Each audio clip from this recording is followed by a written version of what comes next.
Mary Bell, UK, 1968. When we imagine the face of a killer, we picture something menacing. Dark eyes, hardened features, a life already corroded by violence. What we do not imagine is an 11-year-old girl with neatly combed hair, a school uniform, and a strange, permanent calmness in her expression. But the story of Mary Bell, Britain's most infamous child murderer, defies every expectation about innocence, childhood, and what monstrous behavior can look like when it wears the mask of a little girl. To understand Mary Bell, you have to understand the world she came from. Mary was born on May 26, 1957, in Newcastle upon Tyne, into a household that can only be described as chaotic, unstable, and dangerously dysfunctional. Her mother, Betty Bell, worked as a sex worker and was widely believed by neighbors to also be involved in violent activity, including suspected participation in prostitution rings involving minors. Several reports, although never legally confirmed, claimed that Mary was loaned out to men from a shockingly young age. Doctors had treated her for multiple unexplained injuries. Relatives later insisted they witnessed Betty attempting to smother Mary on more than one occasion. The environment Mary grew up in wasn't merely unhealthy, it was a psychological minefield. From early childhood, Mary's behavior alarmed teachers. She was prone to sudden outbursts, emotional detachment, and a disturbing lack of empathy. Once, she was seen trying to choke a younger child in the school playground. Another time, she was caught vandalizing property with eerie, threatening notes.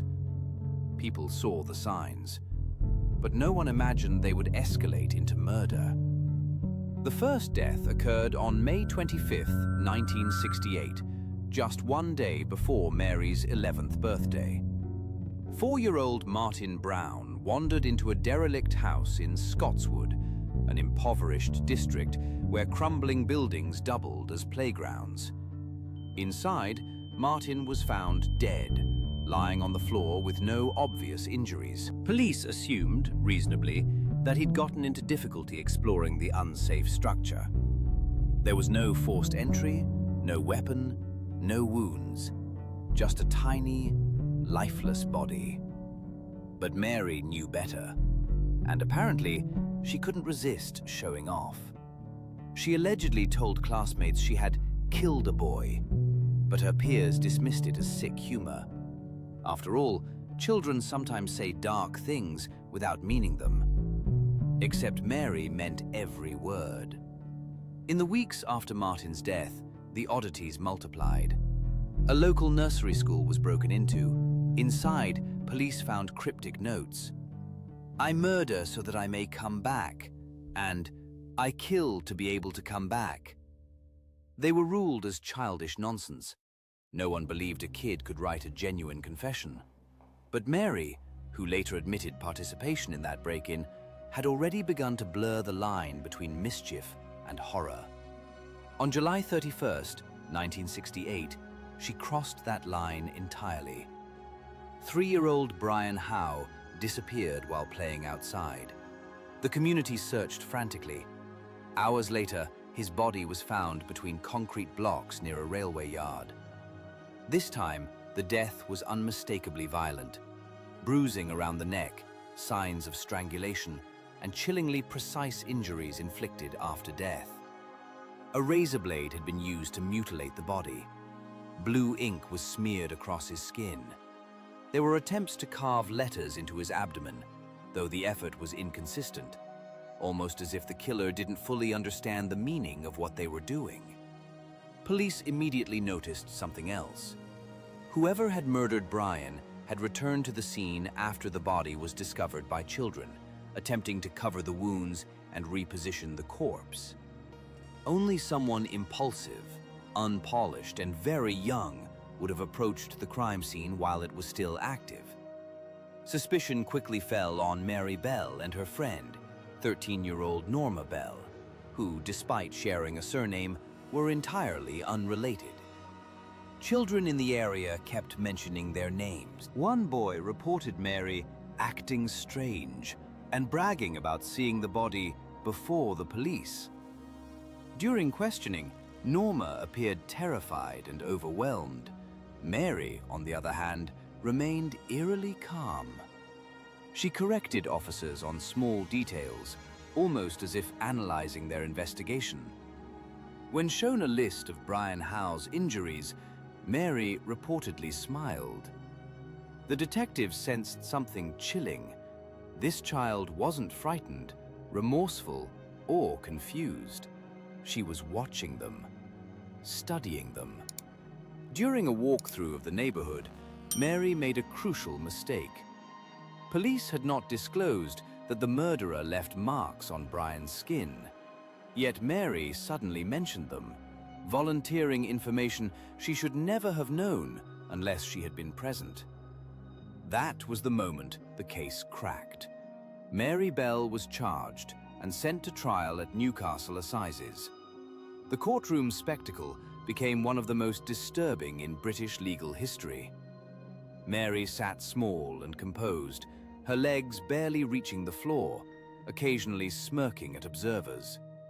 Psychiatrists diagnosed her with psychopathic traits, emphasizing her inability to express empathy, her fascination with violence, and her manipulative behavior. Norma Bell was acquitted due to diminished responsibility. Mary was convicted of manslaughter on the same grounds. She was sentenced to be detained at Her Majesty's pleasure, a term meaning indefinite confinement. Mary spent 12 years in various secure facilities, during which she continued to show signs of emotional coldness, though she did participate in rehabilitation programs. In 1980, at age 23, Mary Bell was released with a new identity under a controversial lifelong anonymity order. The British press exploded in outrage every time she was rediscovered living under an alias, especially after she eventually became a mother. Whether Mary Bell became a fully rehabilitated adult, or whether a dangerous psyche simply learned to blend into society, remains a mystery. Today, no one truly knows where she lives, or whether the child who killed for reasons she could never fully articulate ever changed. Eric Smith, USA, 1993. In August of 1993, the quiet rural town of Savona, New York, was the kind of place where parents still let their children ride bikes unsupervised, where neighbors waved from porches, and where crime, serious crime, felt like something that happened on television, not on Main Street. That illusion shattered forever when a red-haired, freckled, bespectacled 13-year-old boy named Eric Smith murdered a 4-year-old child in one of the most shocking juvenile crimes in modern American history. Eric Smith didn't look dangerous. If anything, he looked painfully out of place. He was small for his age, with a mop of curly red hair and thick glasses that constantly slipped down his nose. But beneath that outwardly gentle exterior, Eric carried years of emotional volatility. He had been bullied relentlessly for his appearance, his bright hair, his freckles, his slow speech, his unusual mannerisms. Classmates mocked him, older kids shoved him, called him names, stole his lunch, and in some cases, beat him. Teachers described him as intelligent but deeply troubled, prone to sudden mood swings, violent outbursts, and disturbing notes written during class. He was a child simmering with anger, resentment, and confusion, with nowhere healthy to place it. On August 2nd, 1993, 4-year-old Derek Roby left his home to walk the short distance to summer camp. It was a path he had taken before. His mother hesitated. She later said she felt a sudden, inexplicable unease, but ultimately let him go, thinking the camp was only a few streets away. he never arrived. When camp counselors notified his parents that Derek hadn't shown up, the community launched an immediate search. Within hours, his body was discovered in a small patch of woods just off a walking trail. The scene was horrific. Derek had been lured into the trees, beaten with rocks, strangled, and brutalized. Forensic examiners determined the attack was both impulsive and vicious. The brutality seemed almost impossible for a child to inflict, until investigators realized that the killer was a child. For days, police interviewed dozens of neighborhood kids looking for anything unusual. And then, Eric Smith walked into the police station. He came of his own accord, well, sort of. His mother had told him to go talk to the police after officers requested that all local children who'd been at the park that morning come forward with any information. Eric calmly described seeing Derek that day. Officers noticed something odd. Eric smiled at strange moments, a sort of socially disconnected grin. He seemed neither nervous nor afraid. He volunteered details, but sometimes too many details. Detectives noticed his inconsistencies, but they had no proof. Then Eric returned a second time. This time, his story changed. He claimed he'd been farther from the scene. He claimed he hadn't seen Derek at all. Then he contradicted himself again. His uneasiness grew into visible anxiety. And investigators, trained to notice cracks in a story, began to zero in. After several interviews, Eric finally confessed. It wasn't a dramatic breakdown or a sudden emotional release. According to investigators, he simply shifted in his seat and said, "I heard him. I killed him." Eric described luring Derek off the path. He said he wanted someone smaller, someone he could control. He admitted to beating Derek with rocks, to strangling him, to acts that forensic reports confirmed, but which remained too graphic for broadcast. His motive was devastating in its simplicity. He was angry at the world, and Derek was the easiest target. During his confession, Eric referred to his rage as if it were a physical force that overtook him. Psychologists later described him as suffering from an explosive behavioral disorder, a condition that made him prone to sudden bouts of uncontrollable violence. But much of the anger was rooted in years of bullying. He told investigators he felt powerful for the first time when hurting Derek. It was a chilling insight into a troubled adolescent mind. When Eric's mother learned her son had confessed, she collapsed to the floor in disbelief. She later said that Eric had always been a loving child at home, gentle with his younger siblings, and never violent toward family. But psychological reports painted a darker picture. Eric had a deep well of suppressed anger, social withdrawal, and a desire to impress others through shocking behavior. The trial began in 1994. Eric entered the courtroom wearing oversized dress clothes, looking far younger than his 14 years. The prosecution argued that Eric understood the nature of his actions and had acted with clear intent and cruelty. The defense argued that Eric suffered from significant mental health struggles that impaired his judgment.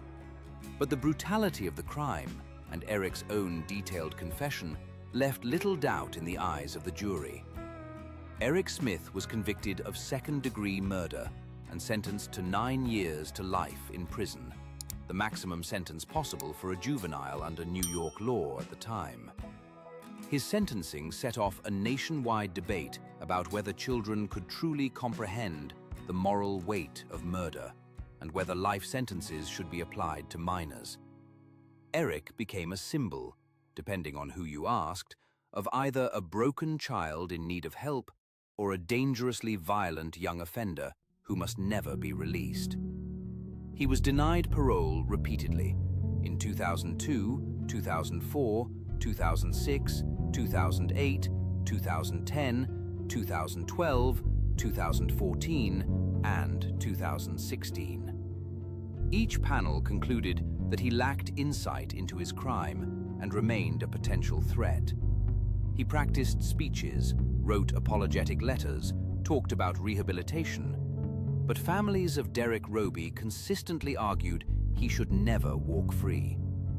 After nearly 28 years behind bars, Eric Smith was finally granted parole in 2021 and released in early 2022. His release sparked outrage, especially from Derek's parents, who maintained that Eric's crime was too savage to forgive.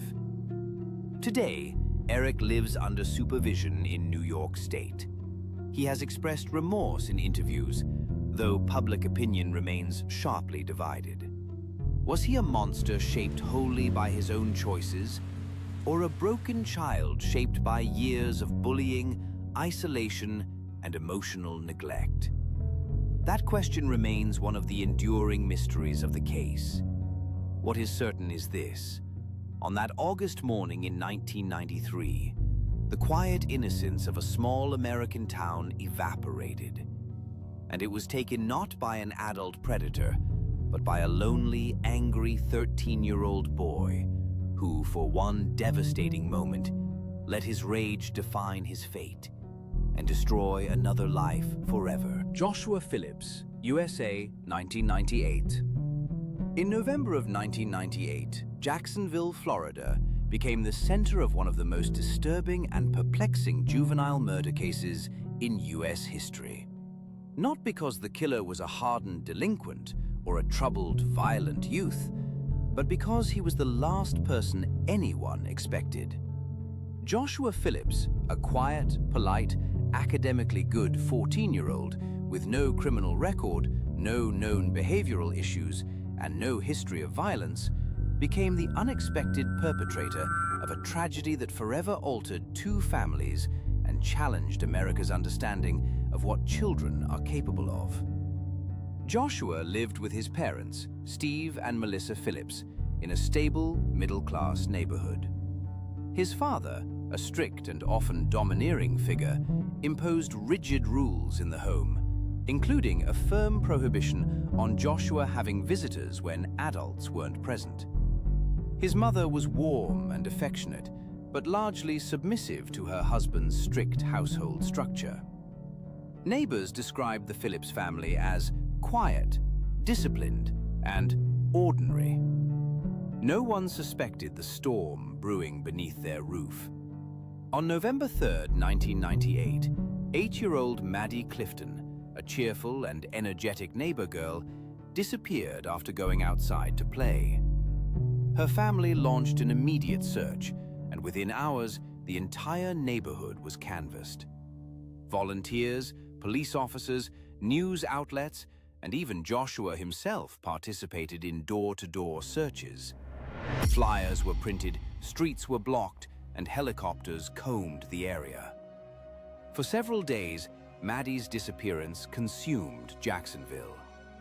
What no one knew, not even Joshua's parents, was that her body had been hidden only a few feet away from where the community was standing, walking and knocking. It was in Joshua's bedroom, under his waterbed.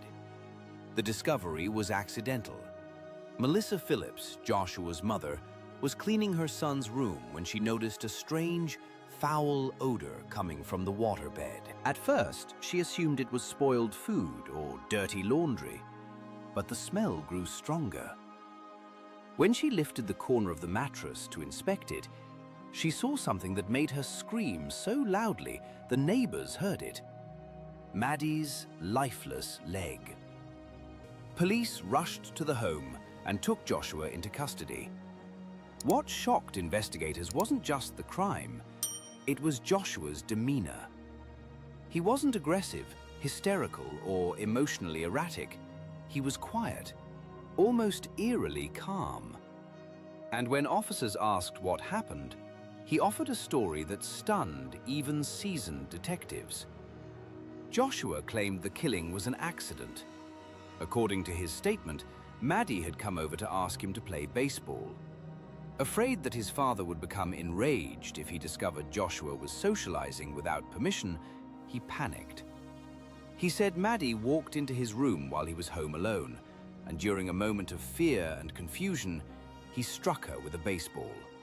Not a bat, the ball itself. When she began to cry loudly, he feared his father would return home, hear her, and punish him severely. This fear, he claimed, pushed him into a frantic state. He hit her again, and then, in a moment of blind panic, he stabbed her. Investigators were stunned by the combination of calmness and contradictions in his account. The autopsy found multiple stab wounds, signs of blunt force trauma, and evidence suggesting the attack had been prolonged, not impulsive. The prosecution later argued that Joshua had opportunities to stop, yet did not. One deeply disturbing detail emerged. Joshua had spent 7 days sleeping on the same bed under which Maddie's body lay. He attended school, ate dinner with his parents, and participated in search parties, all while the body remained hidden inches beneath him. This behavior led prosecutors to argue that the murder was not the product of pure panic, but something darker. At trial in 1999, Joshua Phillips was charged with first-degree murder. Because Florida law required juveniles charged with first-degree murder to be tried as adults, Joshua faced the possibility of life without parole. The courtroom was packed. Joshua's slight frame, trembling voice, and boyish appearance stood in jarring contrast to the brutality described by forensic experts. His defense painted him as a child, terrified of his father, a boy who made an irrational and tragic decision in a moment of intense fear. Psychologists testified that Joshua showed no signs of sociopathy, no prior aggression, and no motive beyond panic and immaturity. But the prosecution focused on the severity of the injuries and the chilling concealment. They argued that Joshua's behavior after the killing, hiding the body, lying for days, sleeping above the corpse, demonstrated awareness, intent, and a troubled state of mind beyond mere fear. After only a few hours of deliberation, the jury returned a guilty verdict. Joshua Phillips, at just 15 years old, was sentenced to life in prison without the possibility of parole. He collapsed in tears as the sentence was read, while Maddie's family expressed relief that justice had been served. The case became a national flashpoint in debates over juvenile sentencing. Could a 14-year-old truly understand the consequences of his actions? Should a child receive a sentence that guarantees he will die behind bars? Advocates argued that Joshua's undeveloped brain and lack of prior violence merited rehabilitation. Opponents insisted that the brutality of the crime demanded permanent removal from society. In 2012 and 2016, U.S. Supreme Court rulings declared mandatory life without parole sentences for juveniles unconstitutional. This reopened Joshua's case. In 2017, he was resentenced to life with the possibility of parole, meaning he may one day be eligible for release, though the Clifton family continues to strongly oppose it. Maddie's mother famously said, "There's no punishment too severe for what he did." Today, Joshua Phillips remains incarcerated. He has earned a high school diploma, completed college courses, and participated in rehabilitation programs. His behavior in prison has been described as exemplary. But the shadow of his crime, the inexplicable violence, the concealment, the week-long secret beneath his bed, continues to haunt the public. Joshua remains one of America's most perplexing juvenile murderers, a boy without a past of violence who committed one of the most disturbing acts imaginable, leaving behind questions that criminologists, psychologists, and ordinary citizens still debate decades later. Lionel Tate, USA, 1999. Every era has that one case. A case so shocking, so legally tangled, and so morally complicated that it forces a country to debate what makes a child a criminal. In the late 1990s, America found that case in Florida, where a 12-year-old boy named Lionel Tate became the youngest person in US history to be sentenced to life in prison without parole. The crime, the courtroom drama, and the decades that followed all expose one of the most difficult questions in criminal justice. How do you punish a child for an adult-level horror? Lionel Tate grew up in Broward County, Florida. He was big for his age, solid, athletic, standing at a height and build that made him look older than 12. His home life wasn't well off, but it was functional enough. His mother, Kathleen Grossett Tate, worked as a Florida highway patrol officer, and by all accounts, she tried to provide structure. But Lionel had a temper. Teachers described him as impulsive, prone to outbursts, with difficulty handling frustration. In 1999, Lionel's mother agreed to babysit a family friend's daughter, 6-year-old Tiffany Unick. Tiffany was tiny, just 48 pounds, shy, sweet, soft-spoken. The kind of child people describe as gentle. On July 28th, she was left at the Tate home while Lionel's mother rested upstairs. What happened next became one of the most debated events in modern criminal history. Lionel later claimed he and Tiffany were play wrestling, mimicking moves he saw on professional wrestling shows: stone-cold stunners, choke slams, elbow drops. But the injuries that Tiffany suffered were not the kind produced by two kids roughhousing. Her autopsy report was brutal: a lacerated liver, fractured ribs, a skull fracture, dozens of internal injuries. The medical examiner compared the damage to a fall from a 3-story building. Another expert said the injuries resembled those from a high-speed car crash. This was not play. This was catastrophic violence. Investigators pressed Lionel for details. His story changed more than once. At first, he denied hurting Tiffany at all. Later, he said he hit her a few times. Finally, he admitted he dropped her onto a table, then jumped onto her from a staircase. Whether he understood the consequences of these actions was unclear, but the results were undeniable. Tiffany died from massive internal bleeding. The prosecution believed this was murder, intentional brutality inflicted by a boy old enough to know right from wrong. The defense argued Lionel was imitating TV wrestlers, unaware that real bodies break. They accused the state of criminalizing immaturity. But the most controversial decision came from Lionel's own defense team. They rejected a plea deal that would have given Lionel 3 years in a juvenile facility and probation afterward. They insisted they could win at trial. Instead, the boy faced a charge of first-degree murder. At trial, Lionel sat in the courtroom looking more like a nervous middle schooler than a violent offender. Yet the evidence was overwhelming. The judge pointed out that even play doesn't explain stomping, crushing, or the force required to shatter a liver. The medical examiners were clear.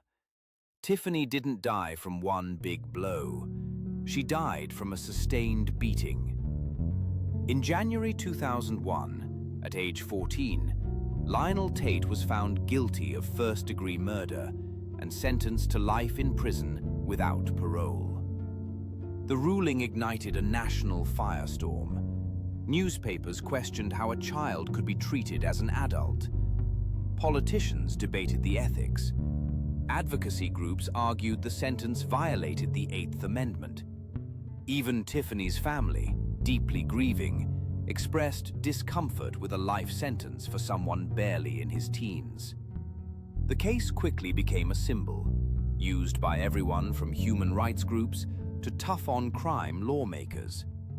Some saw Lionel as a cold-blooded killer whose size and rage made him dangerous no matter what his age. Others viewed him as a cautionary tale of a broken justice system that didn't understand childhood development. In 2003, an appeals court overturned his conviction, not because he was innocent, but because he had not understood the proceedings or the consequences of rejecting a plea deal. In simple terms, he was a child guided by adults who assumed too much. Lionel accepted a new plea bargain. He confessed to second-degree murder and was released under house arrest with 10 years of probation. But Lionel struggled outside prison as much as inside it. In 2004, he violated probation by attacking a pizza delivery driver. Later, he was arrested again for possessing a knife and for robbing a friend at gunpoint. Each incident chipped away at public sympathy. Was Lionel a misunderstood child, shaped by trauma and misguided by poor legal advice? Or was he an inherently violent individual whose age merely masked deeper issues? In 2005, at age 18, he was sentenced to 30 years in prison for violating probation and committing armed robbery. In 2011, he stabbed another inmate. By then, even many early supporters admitted that Lionel's long pattern of violence couldn't be blamed solely on childhood. Tiffany's family never saw Lionel as a monster, just a deeply troubled kid who made an irreversible, devastating choice. But the legal system saw the potential for ongoing danger, and Lionel's own behavior tragically confirmed that fear. As of today, Lionel Tate has spent most of his life behind bars. The boy, once described as too young for prison, grew into a man the courts repeatedly judged too dangerous for release. His story remains one of the most painful and morally complex in American criminal history. A collision of youth, violence, and a system struggling to define justice when the perpetrator is still a child. Alyssa Bustamante, USA, 2009. Some crimes are so unsettling that even seasoned investigators struggle to explain them. And the case of Alyssa Bustamante, a 15-year-old Missouri girl who murdered her 9-year-old neighbor, Elizabeth Olton, remains one of the most chilling examples of teenage violence in American history. This was not a heat-of-the-moment tragedy, nor the result of a chaotic fight gone too far. This was calculated, premeditated, and disturbingly methodical. And worst of all, it came from a teenager who, to the outside world, looked like just another rebellious kid with blue hair, dark eyeliner, and a diary full of angst. Alyssa Bustamante grew up in a storm of instability. Her parents struggled with addiction. Her father cycled in and out of prison. Her mother battled substance abuse. By age 7, Alyssa and her siblings were removed from their care and placed with their grandmother, Karen, a woman who genuinely tried to give them a stable home, though the emotional damage had already set in. Despite her turbulent start, Alyssa excelled in school. She was intelligent, articulate, and even charming in a quiet, introverted way. But underneath that surface was a darker world. She battled depression, anxiety, and severe mood swings. At 13, she attempted suicide. She was hospitalized and prescribed antidepressants. Around this time, her social media accounts, especially YouTube and MySpace, began to reveal a personality fascinated with death and self-harm. One of her video uploads shows her shocking two of her younger brothers with a stun gun while she smiles at the camera. Was it a joke? A cry for help? Or the early signs of something much worse? By 2009, Alyssa's outward behavior had stabilized enough that most adults saw her as a troubled teen, yes, but not a dangerous one. She had friends. She attended church youth group. She roller skated. She laughed. She joked. Nothing suggested that she was planning something horrifying, but she was. On October 21, 2009, she dug 2 graves in a wooded area near her home. 2. To this day, investigators still debate whether the second grave was intended for another victim, perhaps one of her own siblings or a friend. Alyssa never gave a clear answer, and the ambiguity lingers like a cold shadow over the case. The next day, 9-year-old Elizabeth Olten, a sweet, shy, pink-loving girl who lived down the street, asked her mother if she could go play at a friend's house. Her mother initially said no. It was getting dark and dinner was soon, but Elizabeth promised she'd be home quickly. A small decision, a few minutes, an innocent trust. She never returned. Alyssa had lured her into the woods under the pretense of showing her something cool. There, in the gathering dusk, Alyssa strangled Elizabeth with her bare hands, stabbed her repeatedly, and then slit her throat. She dragged the girl's body to the shallow grave she dug the night before and covered her with dirt and leaves. The brutality of the attack wasn't just physical, it was emotional. Elizabeth had been terrified. She reportedly cried, "I want my mom," as Alyssa began the assault. When investigators later asked Alyssa why, her answer was chilling in its simplicity. She said she wanted to know what it felt like to kill someone. Back home, Alyssa went to church youth group as if nothing had happened. But her mask slipped the next day. Investigators noticed scratch marks on her arms and suspicious behavior. And then they found what prosecutors later called the most incriminating piece of teenage evidence in American legal history: Alyssa's diary. In it, she described the murder in cold, analytical detail. She wrote about the struggle, the thrill, the adrenaline. And at the end, she penned a single word: "Ah, it was amazing." Then, as if remembering she was supposed to have feelings, she added a note apologizing to God. When police uncovered Elizabeth's body, prosecutors made the decision that would define the case. Alyssa would be charged as an adult. Her defense argued that she was a mentally unstable child whose brain was still developing. They pointed to her history of trauma, depression, and antidepressant use. The prosecution countered with the sheer premeditation: the graves, the diary, the lure, the knife, the concealment. This wasn't an emotional meltdown. This was intentional murder. The courtroom atmosphere was suffocating. Elizabeth's family wept openly. Alyssa's grandmother looked shattered, torn between grief for her granddaughter's actions and disbelief at the horror she'd caused. Even seasoned reporters struggled to describe the coldness of Alyssa's planning. In 2012, Alyssa accepted a plea deal to second-degree murder and armed criminal action. She was sentenced to life with the possibility of parole after 35 years. At the time of sentencing, she was 18. Elizabeth's mother addressed her directly in court. Her voice shook, but her words were sharp as a blade. "You thought you were so tough, but now you'll live knowing you took a child's life." Alyssa sat still, eyes blank, hands clenched.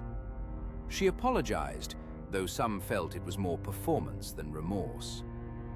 Today, Alyssa Bustamante remains in a Missouri women's penitentiary. She will be eligible for parole in her 50s. Prison staff describe her as quiet, withdrawn, compliant, a far cry from the thrill-seeking teen who once wrote about murder as if it were an experiment. The case continues to haunt Missouri. Many see Alyssa as proof that evil can reside even in the young. Others see her as a broken child, failed by every adult who should have protected her. Still others believe her actions were a brief eruption of madness, one that took the life of a little girl who simply wanted to go home in time for dinner. Whatever the interpretation, one fact remains. The diary, the graves, and the calculated violence make this one of the most disturbing juvenile murder cases in American history. Michael Hernandez, USA, 2004. Some juvenile crimes are impulsive, born from rage, confusion, or a momentary lapse in judgment. But the case of Michael Hernandez is something entirely different. His crime wasn't spontaneous or emotional. It was planned with chilling precision by a 14-year-old who idolized serial killers, kept detailed murder scripts, and believed killing would elevate him to a kind of twisted greatness. What happened inside a middle school bathroom in Miami on a February morning in 2004 remains one of the most disturbing acts of premeditated violence carried out by a teenager in American history. Michael Hernandez didn't look like a future murderer. He was small, soft-spoken, almost delicate in appearance. Teachers described him as polite, intelligent, and academically strong. He excelled in technology class, got good grades, and rarely caused trouble. But behind his quiet, nerdy exterior were obsessions so dark that even adults would struggle to comprehend them. By 8th grade, Michael had developed a fascination with serial killers, particularly Ted Bundy and the Zodiac Killer. He researched them extensively, taking notes on their methods, their psychology, even their notoriety. He kept a journal full of violent fantasies, escape plans, and detailed step-by-step instructions for how to murder his classmates. He even created a kill list that included close friends whom he planned to lure into isolated school bathrooms and stab to death. His ultimate goal, according to his own writings, was to become a serial killer himself. One of the names on that list was Jaime Rodrigo Goff. Jaime was 14, polite, sweet, smart, and gentle. He wasn't a bully, wasn't confrontational, wasn't involved in anything dangerous. He and Michael had known each other since childhood. They rode the same school bus, had been in classes together, and Jaime considered Michael a friend. That trust would cost him his life. On February 3rd, 2004, Michael woke up unusually early. His mother later testified that he looked excited, not nervous, not troubled, but energized. Before leaving for school, he slipped a 4-inch serrated knife into his pocket. He had practiced with it many times. He had rehearsed the movements. He had studied anatomy, noting which wounds would cause the most rapid bleeding. At school, he told Jaime he wanted to show him something in the second-floor boys' bathroom. Jaime, unaware of the danger, followed. Once inside, Michael locked the door, turned to Jaime, and began stabbing him repeatedly in the chest, the neck, the abdomen. Jaime tried to fight back. He tried to escape. He begged. He collapsed. The attack was so frenzied that Jaime suffered more than 40 wounds. Michael later admitted he felt nothing as he watched his friend bleed to death on the cold bathroom tiles. What Michael didn't anticipate was the blood on his clothing. He had planned everything except the mess. When he stepped out of the bathroom, a teacher noticed blood on his hands and shirt. Michael tried to brush it off, claiming he had accidentally cut himself. But the wound he pointed to was tiny, and the blood wasn't consistent with his explanation. School staff detained him, while others rushed to the bathroom, where they found Jaime's body. What followed was one of the most unsettling police interviews in juvenile criminal history. Michael didn't cry, he didn't tremble, he didn't express remorse. Instead, he calmly explained his plan, even describing how he intended to kill more classmates afterward. He spoke with the tone of someone describing a school project, calm, detailed, disturbingly proud. A search of his bedroom transformed the case from shocking to nightmarish. Police found murder scripts, lists of intended victims, diagrams, serial killer notes, and a detailed schedule of when he planned to carry out future murders. This wasn't an emotional explosion. It was a long, cultivated fantasy. The trial became a battleground of contradictory narratives. The prosecution argued Michael was a budding psychopath, methodical, manipulative, and fully aware of his actions. The journals alone, they said, showed premeditation beyond anything ever seen in a juvenile. The defense countered with a diagnosis of obsessive-compulsive disorder and other potential mental health issues. They insisted his fixation on serial killers was a symptom of severe psychological illness. They pointed to his rigid routines, compulsive behaviors, and socially awkward personality as evidence that he wasn't capable of fully understanding the moral weight of his actions. But the recordings of his confession, calm, meticulous, emotionless, were devastating to their case. Throughout the trial, Jaime's parents sat silently, holding hands, devastated. Their son had been murdered not by a gang member or a violent criminal, but by a classmate he trusted, a boy who had eaten at their table, a boy whose parents they knew. Nothing about the case made sense emotionally, even if the facts were painfully clear. In 2008, Michael Hernandez was convicted of first-degree murder and attempted murder for a second planned attack that failed only because the intended victim didn't follow him into the bathroom.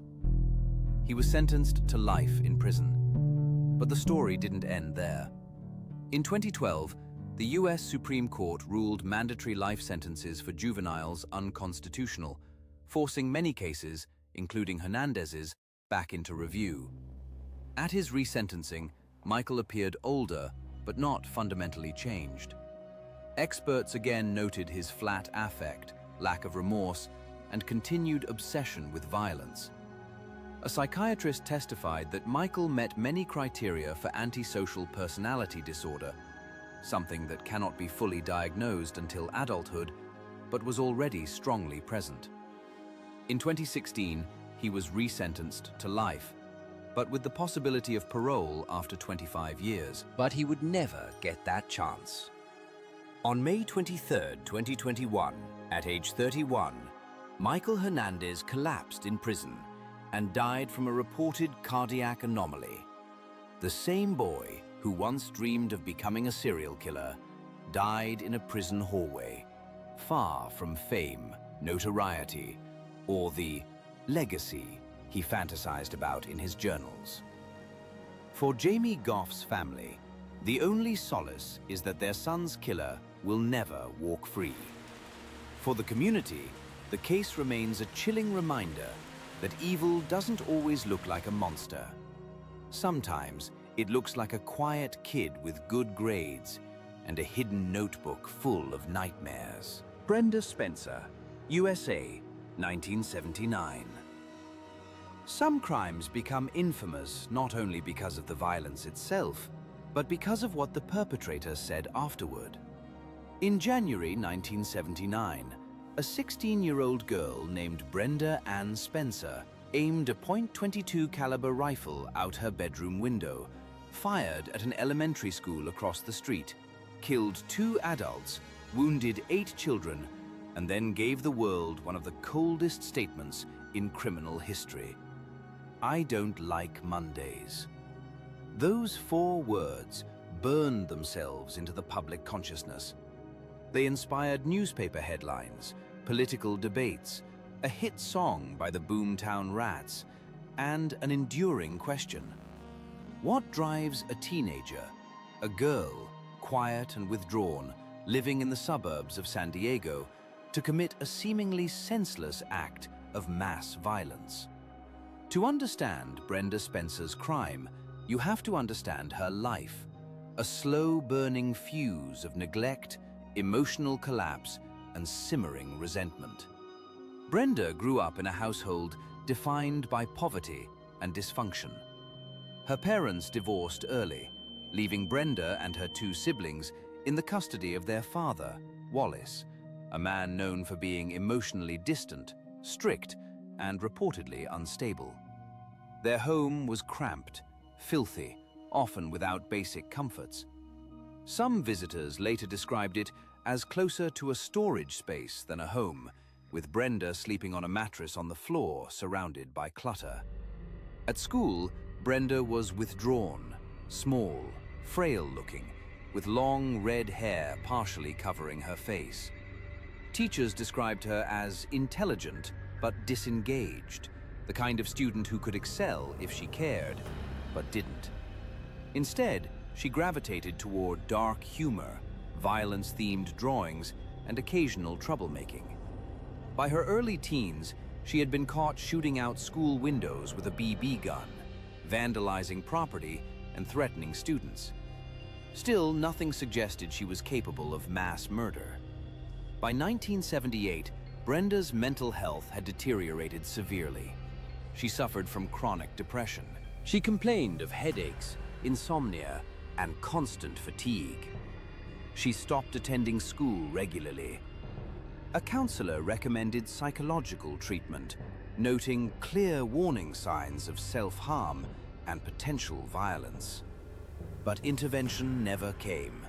She remained at home, isolated, stewing in anger, particularly toward the school across the street, Cleveland Elementary. And then something even more unsettling happened. For Christmas 1978, her father gave her a Ruger 1022 semi-automatic rifle with a telescopic sight and 500 rounds of ammunition. A 16-year-old girl with a history of violence, depression, and suicidal ideation gifted a rifle. Even police officers who later investigated would shake their heads in disbelief. When asked why he bought her such a weapon, Wallace Spencer claimed she had asked for it. Whether he thought it would give her a hobby or simply didn't care remains a point of debate among psychologists who studied the case. 1 month later, on the morning of January 29, 1979, Brenda woke up, loaded the rifle, positioned herself at her bedroom window, and looked across the street at the elementary school where hundreds of children had just arrived for the day. At 8:30 a.m., the principal, Burton Ragg, unlocked the gates. Children began gathering in clusters, chatting, laughing, unaware that a rifle barrel was aimed straight at them from across the road. Brenda opened fire. Chaos erupted instantly. Students ran in all directions. The principal rushed toward a wounded child, trying to pull them to safety. Brenda shot him dead. The school's custodian, Mike Suchar, ran outside to help and was also gunned down. One by one, children were struck. Hands, torsos, legs. Some collapsed, some crawled away, some froze in terror.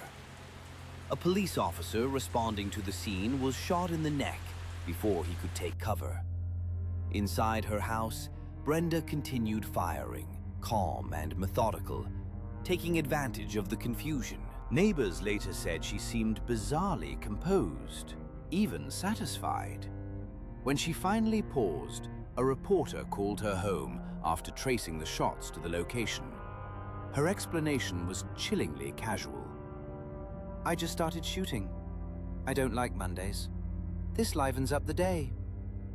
When asked why she targeted children, she responded, "It was a lot of fun seeing them drop." Police surrounded her home. Brenda barricaded herself inside for hours, occasionally speaking through the phone with hostage negotiators.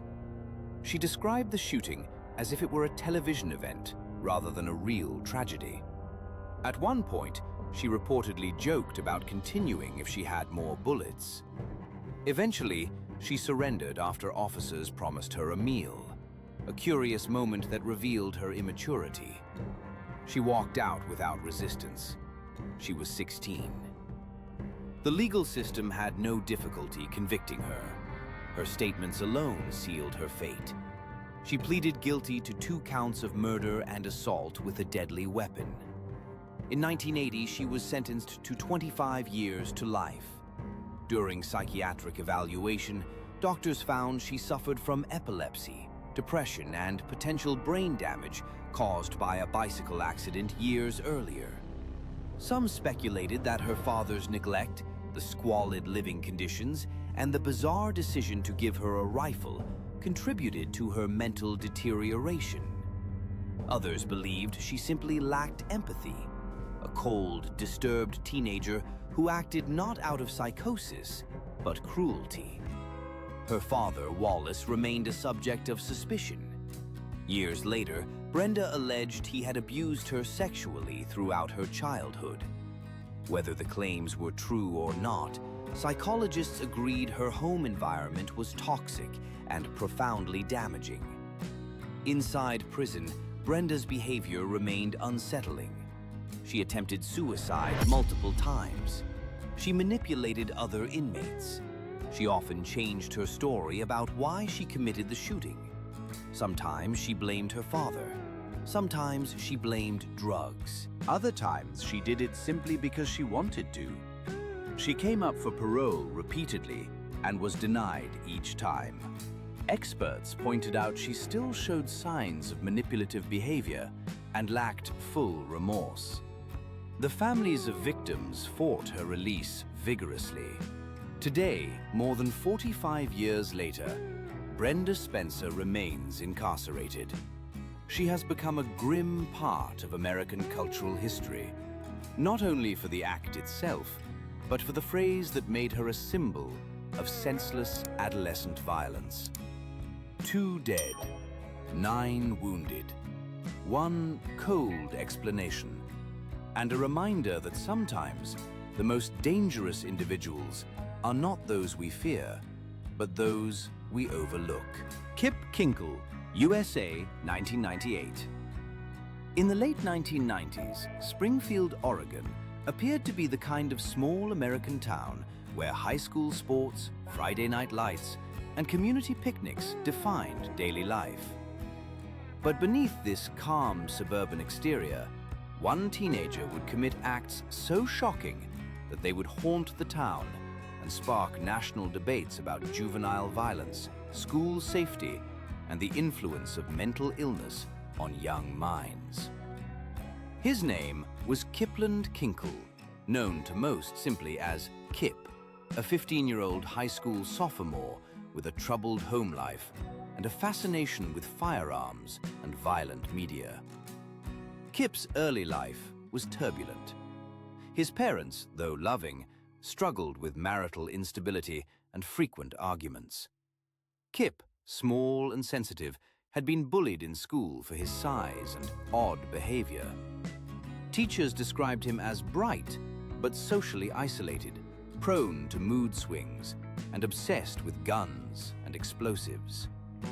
According to friends, Kip would sometimes talk about wanting to do something big, though these statements were usually dismissed as idle teenage exaggeration.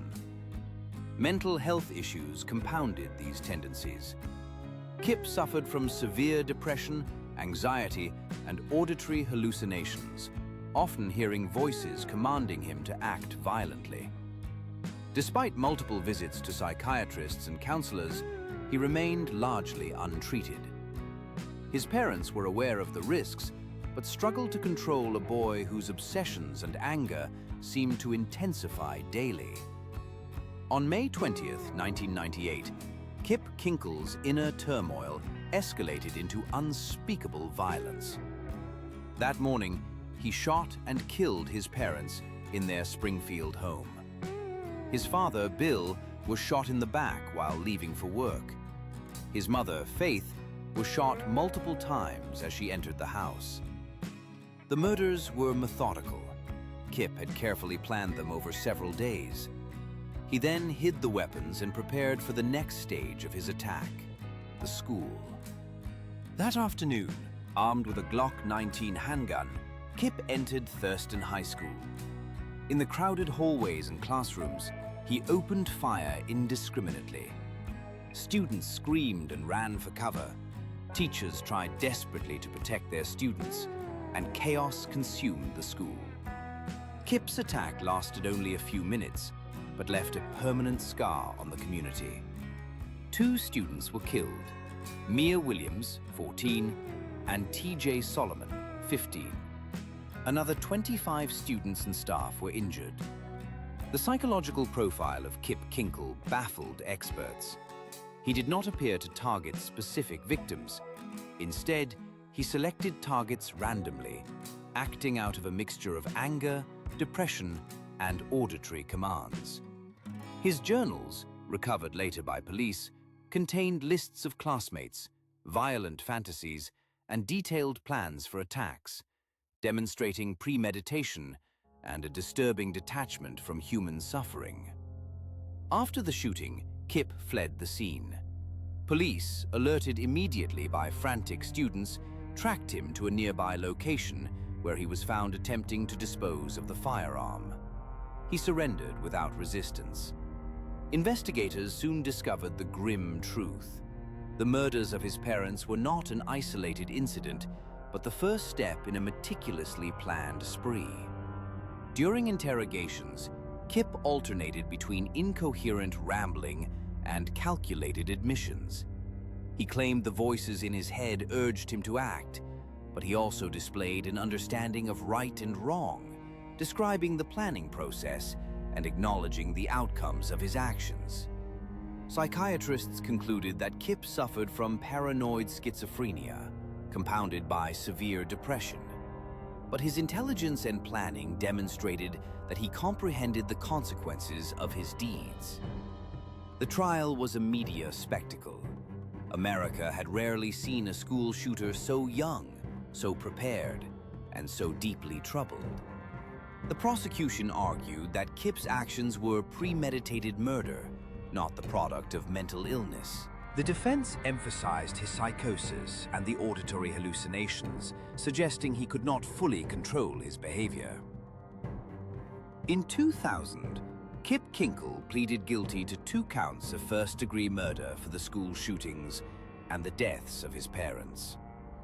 He was sentenced to 111 years in prison without the possibility of parole for 50 years, effectively ensuring he would spend the majority of his life incarcerated. The sentence was the maximum allowable under Oregon law for a juvenile at the time. The aftermath of Kip's crimes reverberated nationally. Psychologists, criminologists, and policymakers debated school safety, gun control, and mental health intervention. Questions arose. Could this tragedy have been prevented if his mental illness had been treated more aggressively? Did warning signs go unheeded because he was a quiet, nerdy, socially awkward teen? How could communities detect and prevent the next Kip Kinkel? Today, Kip remains incarcerated at a maximum security facility in Oregon. Reports describe him as compliant but withdrawn, a far cry from the planning, anger, and detachment of his teenage years. He participates in educational programs and therapy, but has not expressed genuine remorse publicly, according to prison records. Kip Kinkel's story is chilling for multiple reasons. He was not a hardened criminal. He was a troubled, intelligent teenager, a boy with a gun and access to a dark imagination whose inner demons escalated into extreme violence. His actions forced the nation to confront uncomfortable truths about the potential for evil in adolescence, the dangers of untreated mental illness, and the societal responsibility to recognize warning signs before tragedy strikes. The Springfield community still mourns the lives lost, and the phrase "school shootings" forever carries a haunting resonance tied to the events of May 20th, 1998. Kip Kinkel's name is remembered not as a typical criminal, but as a cautionary tale of adolescent rage, untreated psychosis, and the deadly consequences when warning signs are ignored. Robert Thompson and John Venables, UK, 1993. In 1993, the United Kingdom was confronted with a crime that seemed unimaginable: the abduction and murder of a 2-year-old boy by 2 10-year-old boys. Robert Thompson and John Venables shocked the nation, not only because of the brutality of the crime, but because the perpetrators were children themselves, innocent in age, yet monstrous in action. The case of James Patrick Bulger's murder in Liverpool remains one of the most disturbing juvenile murder cases in modern history. James Bulger was a bright, cheerful toddler, adored by his mother Denise and his father Robert. On February 12, 1993, James was left briefly in the care of his mother's friend while she ran errands. It was a day like any other, or so it seemed. Robert Thompson, 10, and John Venables, also 10, had been loitering near the New Strand shopping centre. Both came from troubled homes. Venables' upbringing was marked by neglect and emotional abuse. He displayed early signs of aggression and antisocial behavior. Thompson's background was more stable but still troubled, and he had a history of minor acts of delinquency. Both were considered capable of mischief, but no one imagined they were capable of abduction and murder. The boys spotted James at the shopping center and made a decision that would horrify an entire country. They would abduct him. They led James out of the crowded area, through alleys, and eventually to a railway line. CCTV footage captured their movements, holding his hand, guiding him away, a haunting image that would later be replayed endlessly in news coverage. Witnesses reported seeing James laughing, unaware of the danger. The innocence of the moment contrasted sharply with the horror to come. Over the course of the abduction, Thompson and Venables subjected James to unimaginable cruelty. They repeatedly kicked, beat, and taunted him. Investigators later reported that the boys' actions were deliberate and calculated. James was beaten with bricks, an iron bar, and eventually left on the railway tracks. The ultimate act of cruelty was allowing a train to strike him, resulting in James's death. The authorities described it as a prolonged, deliberate killing, shocking both the public and experts. The arrest came quickly. Both boys were apprehended within days and confessed to the abduction.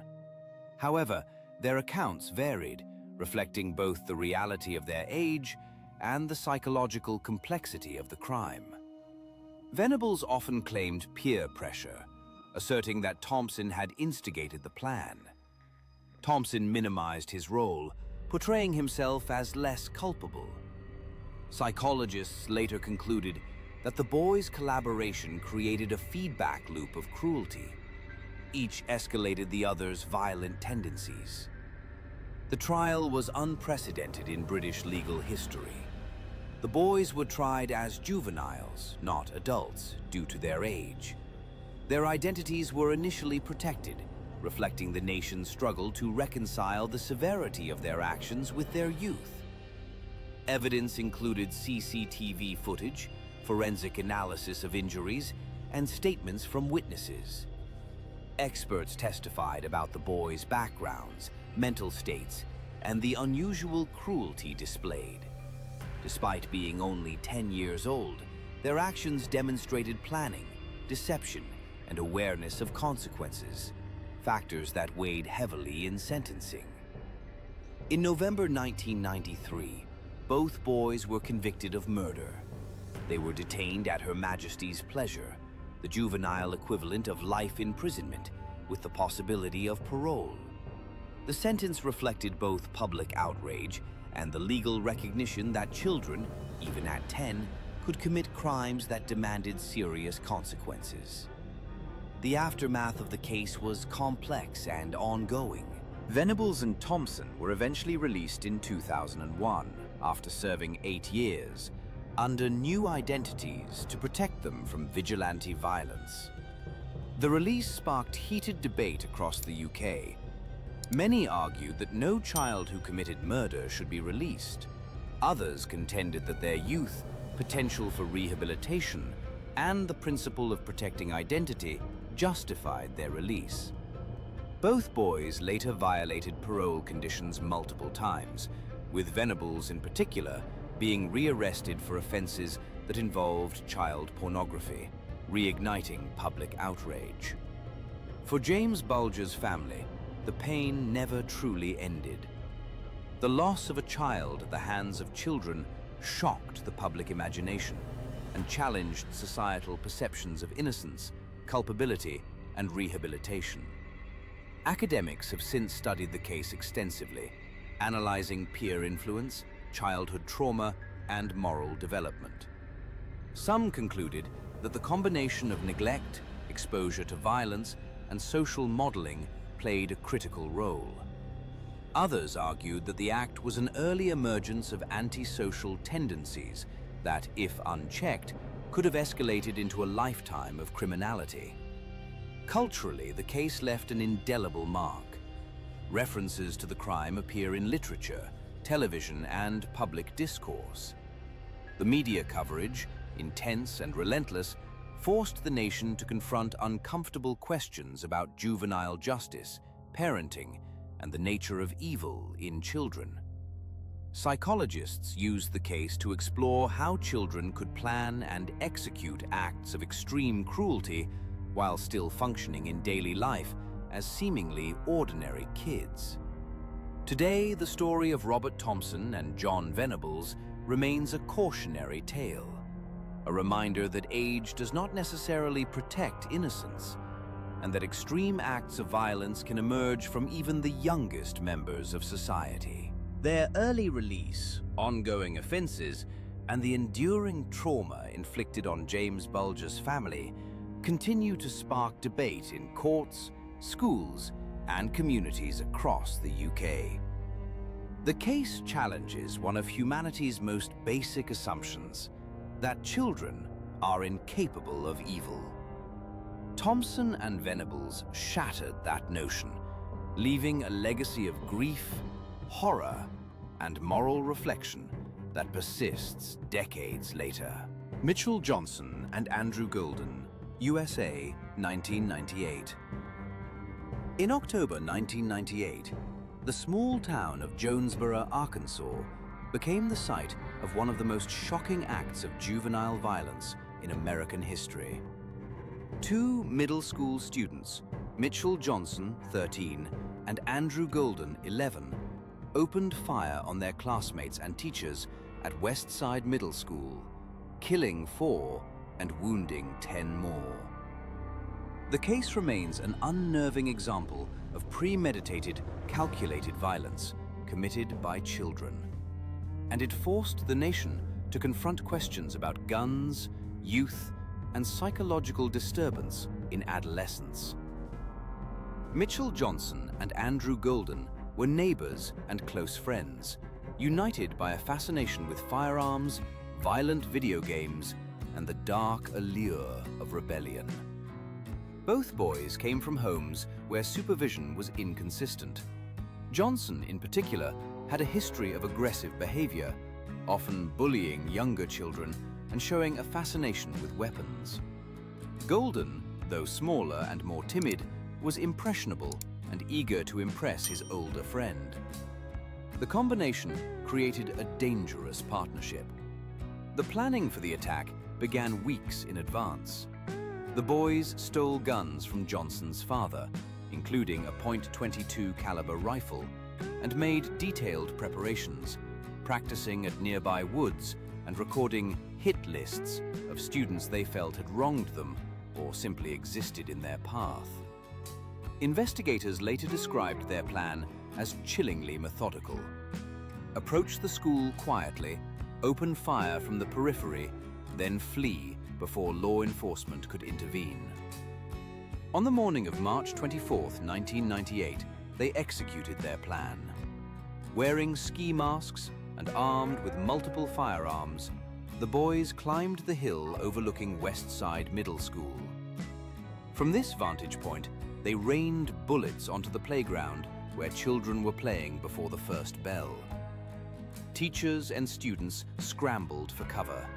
Screams pierced the crisp Arkansas morning. The attack lasted mere minutes, yet in that time, 4 children were killed. Kelly Hardaway, Rachel, Amber, and Emily, all between the ages of 13 and 14. Another 10 students and 1 teacher were injured. The town's first responders arrived quickly, but the horror of the scene was overwhelming. Witnesses later described children ducking under swings, some feigning death to survive, while the shooters reloaded and continued firing. The sheer randomness of the targets made the event especially terrifying. Any child could have been hit.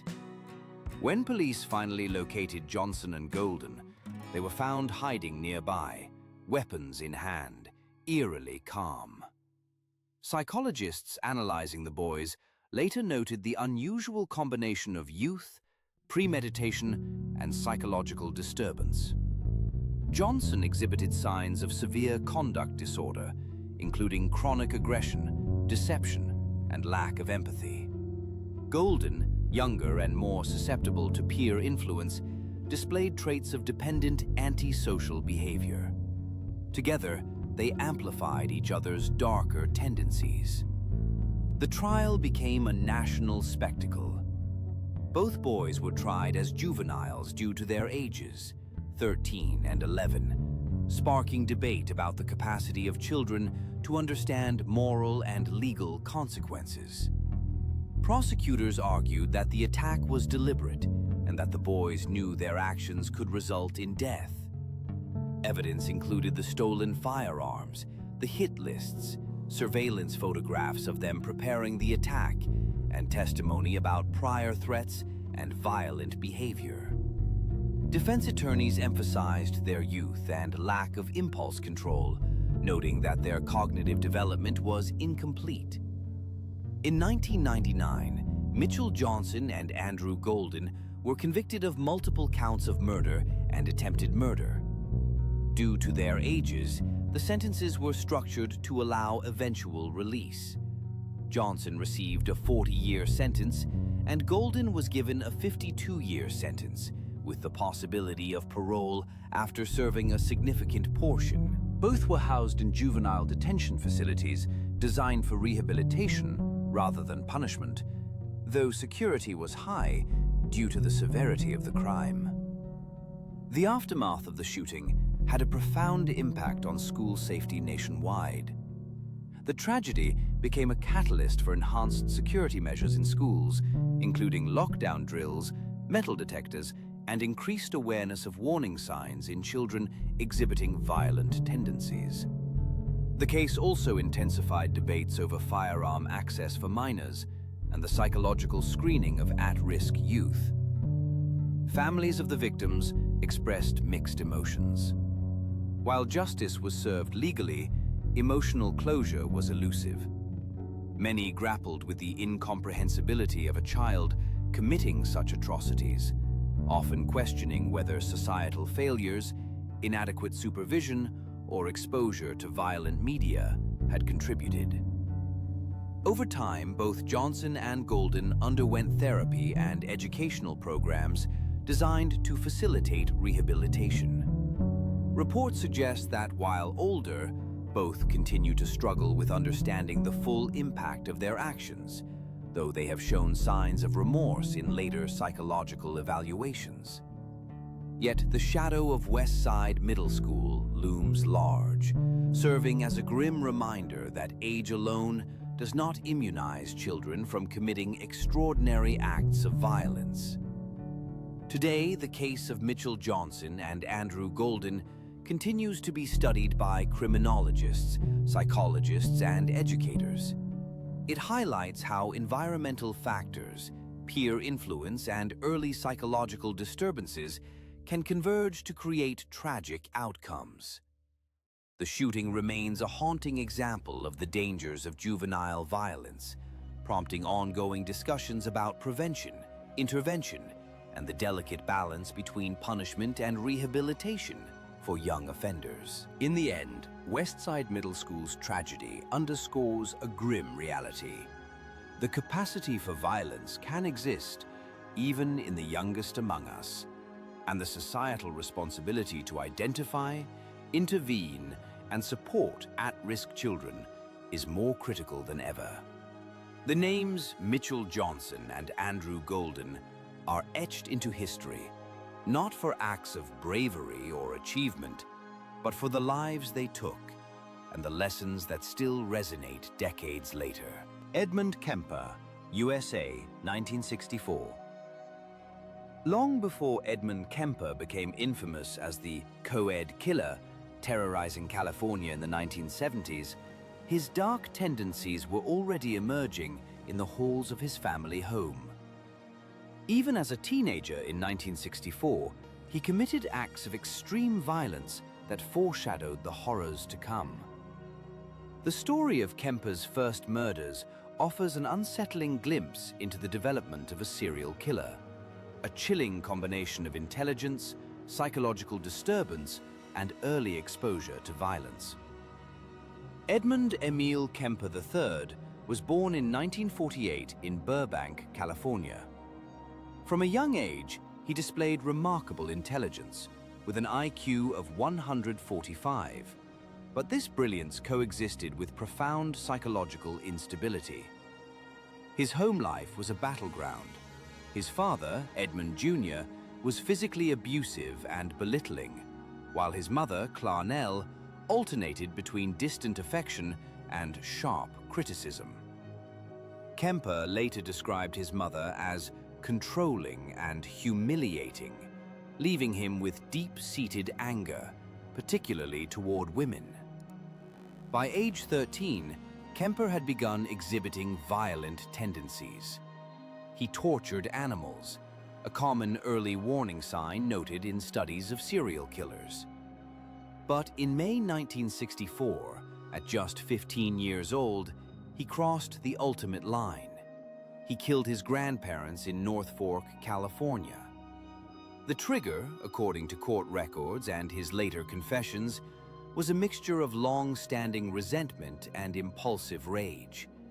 His grandmother had scolded him, while his grandfather's strict authority exacerbated his fury. One evening, Kemper entered their home and killed them both with a baseball bat and a rifle in a methodical, detached act. There was no hesitation, no apparent panic, only execution of his plan. He then attempted to cover the crime, showing early signs of criminal cunning, and fled, leaving the bodies in the home. After the murders, Kemper claimed that he felt little immediate remorse. Instead, he experienced a mix of fear of discovery and satisfaction at having acted on his impulses. Neighbors eventually discovered the bodies, and Kemper was taken into custody.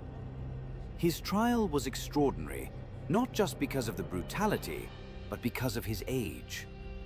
As a minor, he was tried in juvenile court. Kemper's defense and psychiatric evaluations revealed a deeply disturbed young man. He exhibited traits of psychopathy, including lack of empathy, impulsivity, and egocentricity, but also intelligence and insight into his own actions. Experts noted that his cruelty toward animals, fascination with death, and violent fantasies were far beyond typical adolescent misbehavior.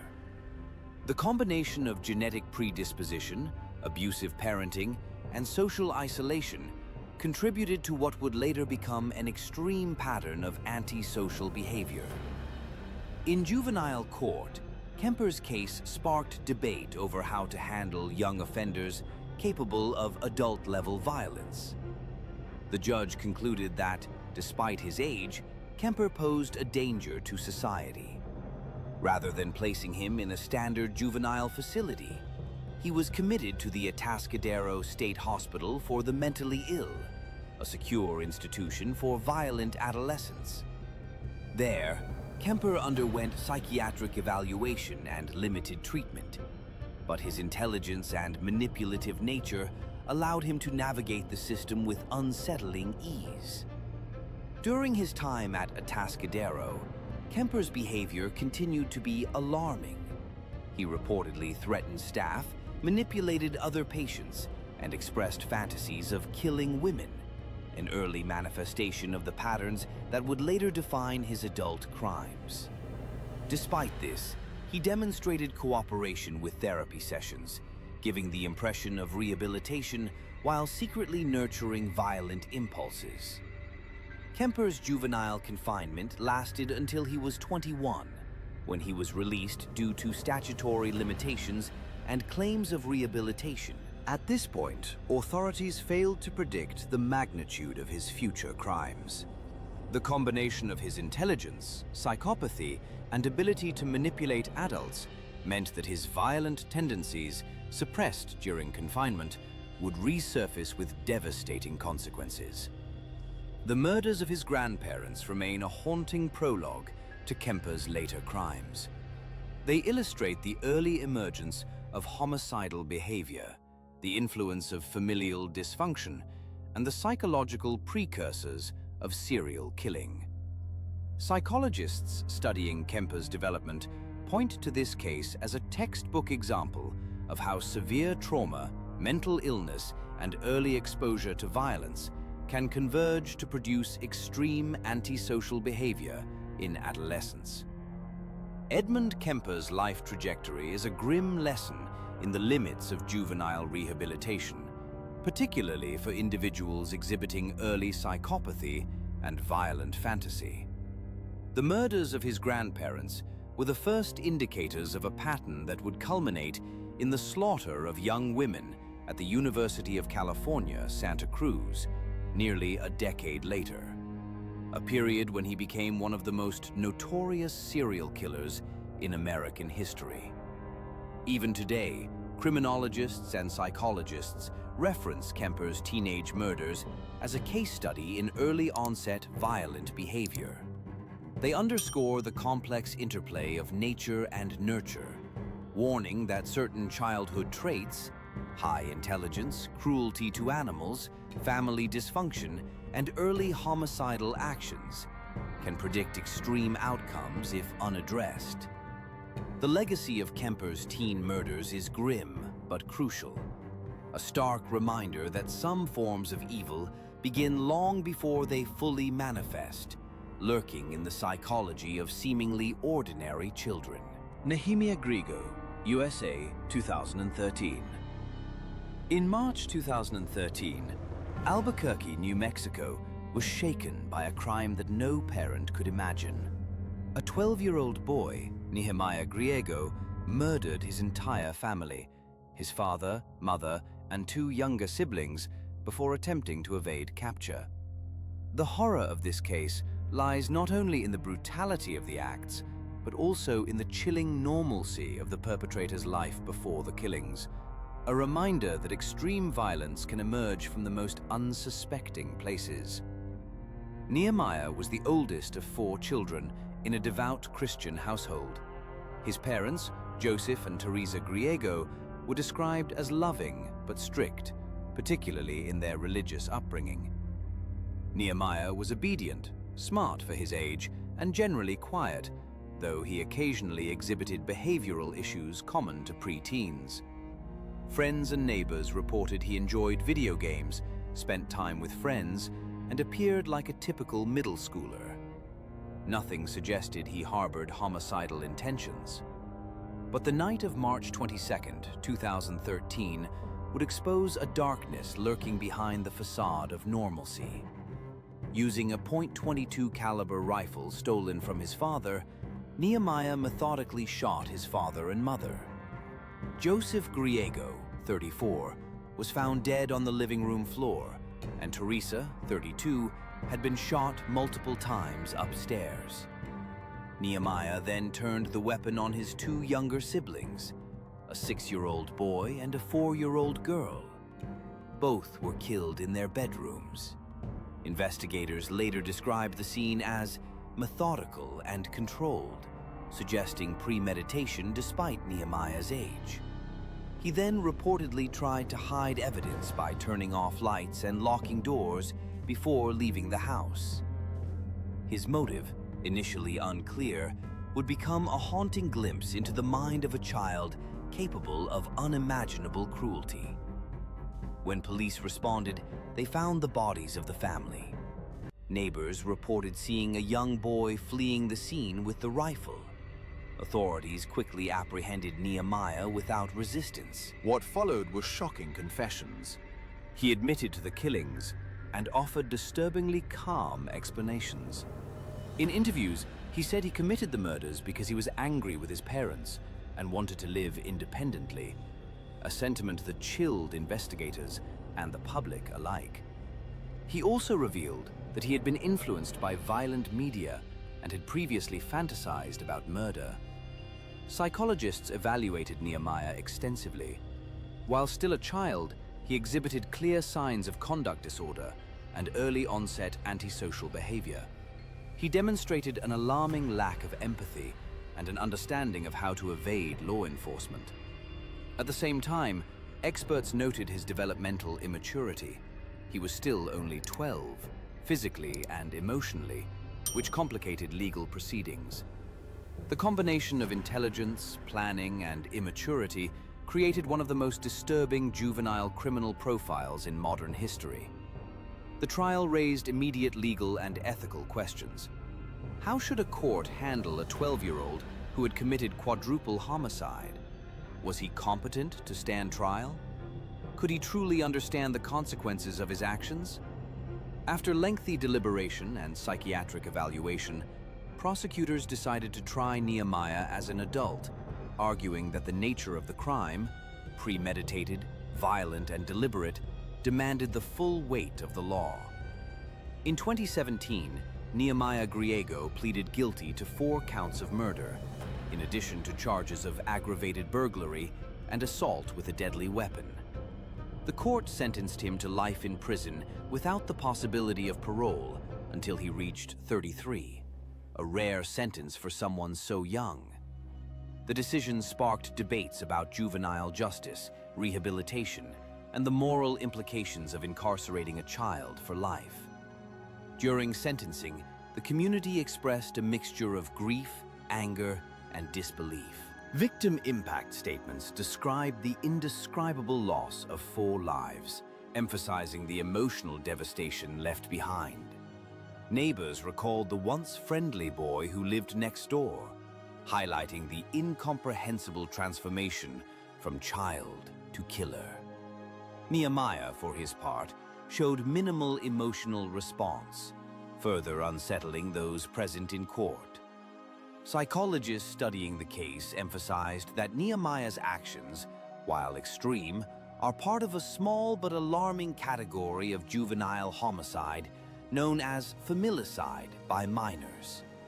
Factors include access to firearms, psychological disorders, exposure to violence, and impulsive anger combined with limited understanding of morality and consequence. In Nehemiah's case, all these factors aligned with catastrophic results. The aftermath for Albuquerque was profound. Schools increased awareness of warning signs in children, particularly concerning aggression, fascination with weapons, and social withdrawal. Mental health professionals advocated for earlier intervention in at-risk youth. Families of victims struggled with the unthinkable, mourning not just the lives of the deceased, but grappling with the disturbing reality that the perpetrator was a child of their own age, capable of meticulous, lethal planning. Today, Nehemiah Griego remains in a New Mexico correctional facility, separated from the general population due to his age at the time of the offense. Reports indicate he participates in educational and therapy programs, though the emotional and psychological toll of the crimes remains profound. Experts continue to use his case as a study in juvenile homicide, family dynamics, and early intervention, underscoring the complexity of dealing with young perpetrators who commit extreme violence. The story of Nehemiah Griego is a tragic reminder of the fragile boundary between childhood innocence and calculated evil. 4 lives were extinguished in a single night, leaving a community to mourn and ponder the factors that led a 12-year-old to commit one of the most chilling family murders in American history. It is a case that continues to challenge assumptions about age, morality, and the capacity for violence in children, haunting both professionals and the public alike.